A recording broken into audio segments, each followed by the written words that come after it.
Oke, selamat datang kembali di Radio TV. Kali ini kita kedatangan seorang narasumber yang begitu hebat, luar biasa di bidangnya. Karena memang kita selalu mencoba menghadirkan narasumber yang bisa menginspirasi setiap generasi muda agar bisa melakukan perubahan dalam hidupnya untuk masa depannya. Oke, tanpa basa-basi lagi, tanpa lama-lama kita sambut bintang tamu kita, Mas Riki. Selamat malam Mas Riki. Malam Pak, selamat. Oke. Gimana kabarnya? Alhamdulillah kabar baik ini. Mas Riki. Iya. Kita mau ngobrol-ngobrol tentang ini ya. Topik kita kali ini adalah passive income rakyat jelata. Dari situ aja udah sangat menarik ini ya. Passive income rakyat jelata. Oke. Untuk Mas Riki sendiri, ini sudah berapa lama berkecimpung di dunia passive income ini, terutama di ini ya, di forex ya, tanpa harus kita menyebutkan apa itu platformnya ya. Jelas ini kan Mas Riki berkecimpung di sini sudah berapa lamanya? Oh ya, jadi dulu itu saya di tahun 2014 ya. 2014 itu saya bukan bermain tapi lebih ke investnya di pasar saham. Jadi di situ saya mengenal pasar saham di tahun 2014, barulah saya di tahun 2018 kenal forex-nya. Itu pun mempelajarinya agak lama. Utamanya di candle-nya itu loh. Benar-benar. Karena candle itu ternyata memiliki fungsi sendiri.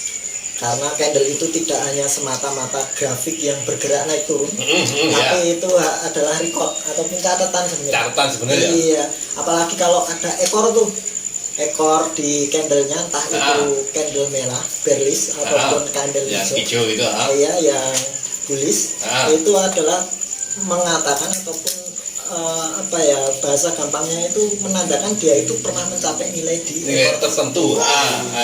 Seperti itu kan. Barulah di tahun 2020 saya kenal yang namanya kripto juga. Oh iya. Kalau dari forex terus sama kripto itu apa ya? Mas Riki sendiri merasakan lebih prefer di mana? Apakah di forexnya, apakah di kriptonya? Oke. Dan kenapa gitu? Oke. Jadi balik dulu ke niat kita. Jadi kan yang namanya investasi itu beraneka ragam. Mulai dari short time ataupun jangka pendek, medium term ataupun jangka menengah gitu ya. Terus jangka panjang long term. Kalau saya lebih cenderung ke tengah ataupun jangka pendek. Gitu. Oleh karena itu dari yang jangka panjang di saham itu saya beralih ke yang jangka pendek, di situ forex sama kripto itu. Kalau ditanya lebih prefer mana, sama sih kalau saya. Iya, dua-duanya masih saya mainkan sampai sekarang. Yang penting cuan gitu ya. Yang penting cuan. Oke. Berarti kalau emang Mas Riki sendiri kalau untuk untuk investasi itu menggunakan untuk yang saham itu tadi. Terus untuk bisa dikatakan untuk cuan untuk kesehariannya untuk beli rokok atau segala macam itu dengan forex maupun di kripto seperti itu. Iya, betul banget. Jadi gitu Pak Slamet. Jadi gini, sebenarnya investasi itu macam-macam. Dan saya itu nggak hanya di pasar saham. Kalau untuk jangka panjang, lebih sering malah di emasnya sih. Kan dia relatif stabil ya. Iya, stabil di jangka panjang, lebih ke cuannya juga kalau jangka panjang. Tapi kalau memang untuk jangka menengah ataupun pendek, lebih ke saham ataupun forex ataupun kriptonya itu. Kripto pun saya sekarang lebih tertarik di futurnya. Karena konsepnya futur itu konsepnya hampir sama dengan si forex. Jadi kita jual beli di koinnya seperti itu. Jadi itu pun nanti kita juga bisa untuk melihatnya ataupun ibaratnya ngatur untuk time-nya itu di 5 menit, 3 menit, 1 menit itu time frame-nya itu ya. Jadi sesuai kebutuhan aja, karena mengingat itu ya kembali lagi itu kan passive income kita ya. Jadi ketika waktu luang aja kita ibaratnya trader itu. Seperti itu.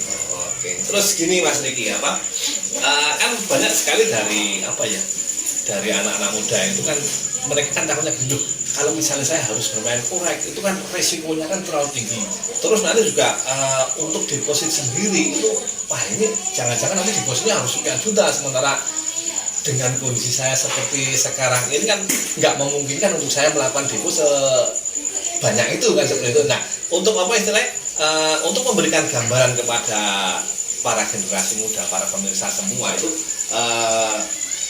menurut Kang Riki sendiri gimana tentang ketakutan seperti itu? Ya kalau ketakutan wajar sih Mas. Nah, karena yang namanya orang belum tahu itu kan adanya takut ya gitu ya. Dan ketakutan itu sebenarnya apa ya, lubang lah untuk kita untuk maju kan gitu, seperti itu. Jadi untuk investasi memang kalau dulu itu memang harus besar, utamanya saham, karena kan hitungannya per lot ya, beda-beda, per lembarnya berapa kan beda-beda, tinggal kalikan aja.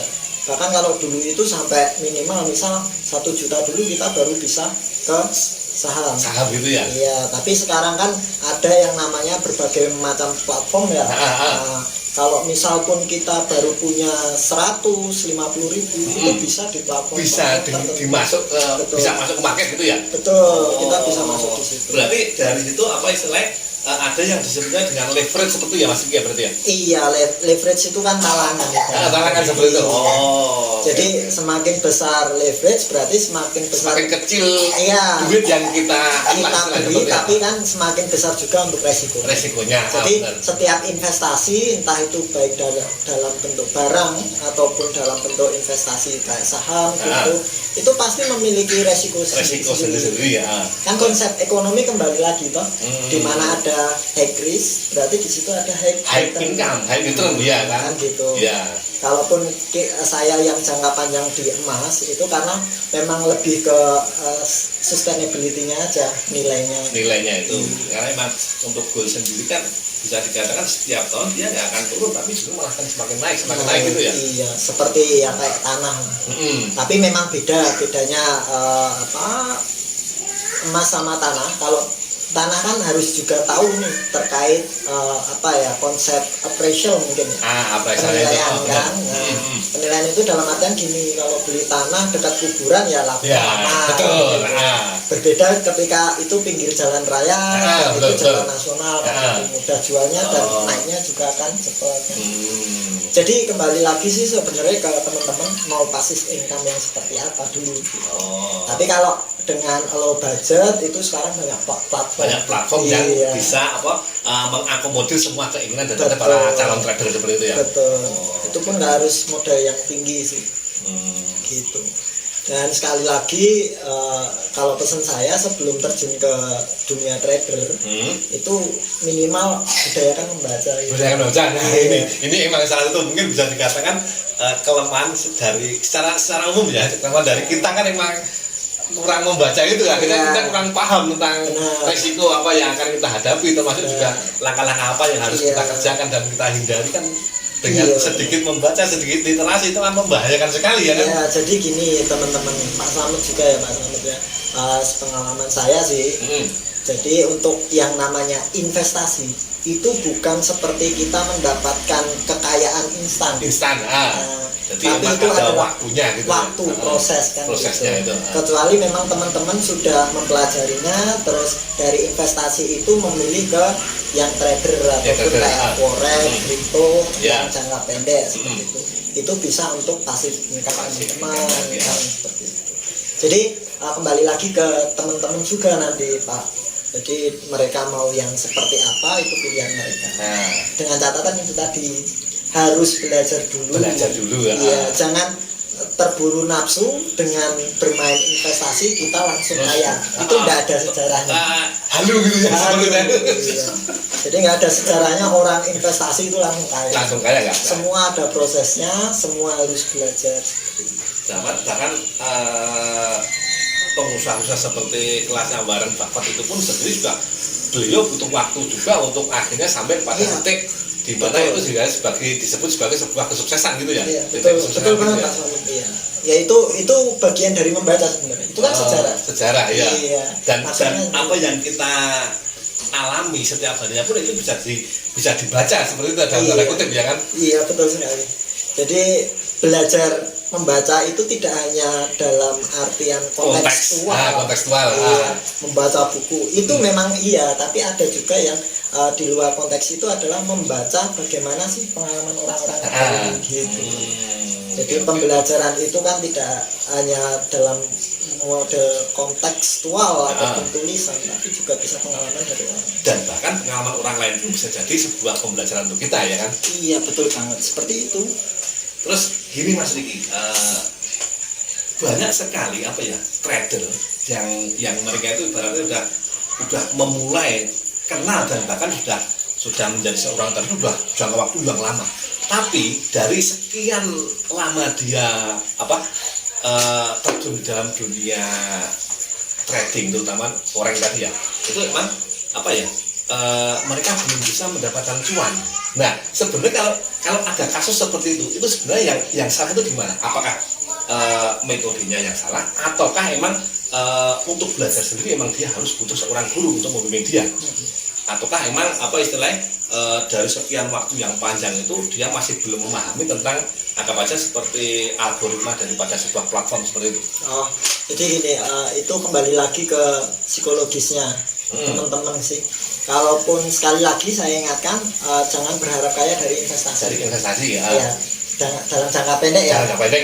Kecuali itu hanya untuk pasif income, misal untuk uang rokok lah, uang transport. Ya, benar-benar. Kan kayak saya itu orang lapangan mas. Nah, jadi orang lapangan itu butuh transport.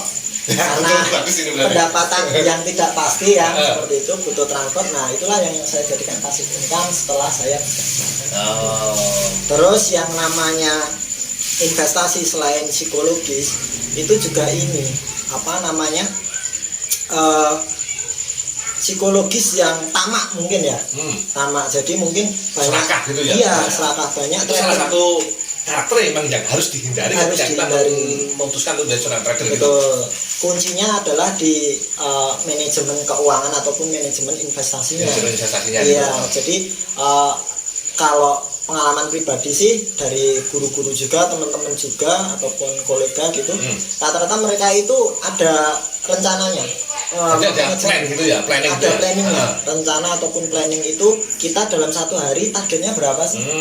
Jangan sampai kita nggak ada planning, jadi ketika ibaratnya cuan di 1 jam pertama, nanti malah boncos di jam berikutnya kan seperti itu. Iya, jadi harus ada manajemennya juga. Termasuk juga di sana adalah manajemen resikonya sendiri juga ada. Gitu. Iya, ya itu tadi kembali lagi, pahamilah itu dalam artian ya kita tahu lah high risk-nya itu. Ya, jadi pahami betul terkait resikonya apa, benefitnya apa, itu benar-benar harus dipahami. Jangan sampai ketika rule-nya itu tidak kita pahami, kita taunya wah tipu-tipu. Ya, nerabas-nerabas gitu dan akhirnya kita menyalahkan sistem mungkin seperti itu ya. Entah itu sebenarnya salah kita sendiri ya. Karena kurang mengetahui itu sih, gitu. Gitu, rata-rata memang seperti itu. Mereka loss-nya itu di manajemennya. Ya itu yang namanya psikologis kan harus benar-benar dimainkan lah. Tahu kapan berhenti karena kapan harus masuk, kapan harus keluar dari market kan seperti itu. Iya. Karena kan setiap market pasti beda-beda. Yang namanya market kan mempunyai skema sendiri-sendiri. Betul. Jadi ada yang lucu juga ketika memang kita mau kayak jangka pendek itu dalam artian entah itu forex, entah itu yang futur di koin ya ataupun kripto, itu adalah ini mas, jangan gusah-gusuh ibaratnya, jangan kesusu ya. Karena dua model investasi ini berbeda. Mungkin teman-teman nanti kalau di modelnya forex itu banyak menemukan sideways itu ya, di mana market cuma bergerak segitu aja gitu, nggak ada kenaikan, nggak ada penurunan. Seperti itu. Tapi kalau yang di kripto rata-rata triangle lurus ke kanan, jadi mengerucut gitu ya. Yang seperti itu sekarang. Jadi pahamilah pola yang masing-masing model itu, karena masing-masing model memiliki karakter masing-masing ya. Itu patternnya itu ya berarti. Patternnya. Jadi jangan buru-buru juga ya itu tadi, karena sebenarnya kurang pemahaman jadi nanti jatuhnya kayak ini mas, Gambling gitu. gambling. Gitu ya. Bikin kok munggah, ini nanti naik, ini nanti turun, kan itu jatuhnya gambling. Padahal sebenarnya di dalam apa namanya konsep investasi itu banyak, baik ada fundamental, teknikal dan lain sebagainya. Ya. Baca candlenya seperti betul, apa. betul. Nah itu benar-benar harus teman-teman pahami sih. Oke. Gitu. Terakhir, Mas Vicky. Kesimpulan serta pesan untuk para calon trader menurut Mas Vicky. Trader atau investment? Mungkin bisa bilang dua-duanya. Ya trader itu sebenarnya bagian dari investasi juga, Dari investasi tapi karena sebenarnya rata-rata yang ke trader itu karena dia nggak ada ini sih apa namanya pendapatan pokok utama. Jadi mereka main sepenuhnya dari iya dari ya, situ. dari Jadi situ ya. itu maksudnya trader. Berbeda ketika teman-teman atau Mas Slamet punya usaha sendiri ataupun yang sudah eksis kan seperti itu nanti jatuhnya bisa diinvestasi karena kita investasi beli aja, nanti kapan mau dipanen. Nah terus untuk pesan-pesannya itu sih budayakan untuk belajar dan jangan ada mindset dari sebuah investasi itu kita langsung kaya. Nah itu nggak berlaku ya kan di dunia investasi ya kan. Iya, karena dari mindset seperti itu malah nantinya yang ada kita akan menjerumuskan kita sendiri. Nah, ibaratnya nggak cuma malah boncos. Nah, itu tadi trader bertahun-tahun malah boncos. Oke. Seperti itu. Terus pahami model investasi sesuai kebutuhan sih. Sesuai kebutuhan. Iya. Misalkan kalau anak-anak muda mungkin kebutuhannya untuk nikah kan gitu. Nah, itu kan banyak model investasi. Betul ya. Trader di forex atau futur kan seperti itu. Bisa juga nanti banyak ada reksadana, di mana reksadana itu dalamnya ada obligasi juga. Ada sun, terus nanti juga yang mengelola itu manajemen keuangan, kita tinggal terima bersihkan seperti itu. Oh jadi kita semacam menjadi seorang investor gitu ya? Iya. Kalau kita nggak menjalankan sendiri kan gitu? Iya. Ya mungkin next time kita bahas reksadana. Mantap. Gitu ya. Untuk next time teman-teman mungkin nanti kita juga bahas reksadana karena ini juga global secara umum dan kita sebenarnya bukan master investasi, tapi kita hanyalah tapi kan sudah ahli-ahli. Nah, kita pelaku. Kita praktisi kan seperti itu. Jadi justru memang ilmu-ilmu yang baku itu ketika misalnya kita mendapatkan ilmu dari seorang praktisi, bukan dari sekedar teori ataupun betul. Karena dia yang melakukan. Betul. Dan dari dia melakukan akhirnya kan banyak sekali masalah-masalah istilahnya kendala-kendala yang dihadapi, kemudian dia bisa menyelesaikan. Akhirnya itu menjadi sebuah ilmu yang pasti kan. Itu pesannya itu Mas. Pesan sama kesimpulan saya rangkum ya. Oke, tadi. Yang pertama, jangan berharap teman-teman ketika investasi kita langsung auto kaya dadaan. Betul. Yang kedua, budayakan untuk belajar. Iya, jangan sampai ketika kita salah memahami suatu konsep ataupun ibaratnya tujuan kita, itu kita menyalahkan orang lain. Padahal itu salah kita sendiri kan. Kita tidak mau memahami. Itu yang kedua. Terus yang ketiga, tadi yang kembali ke awal, pahami konsep investasi yang diinginkan teman-teman. Karena setiap manusia ataupun setiap orang itu memiliki konsep masing-masing. Dalam artinya goalnya itu kan masing-masing. Mau untuk nikah jangka panjang atau untuk passive income yang di trade, nah kan gitu. Jadi pahami 3 hal itu aja sih pesan-pesannya gitu Pak.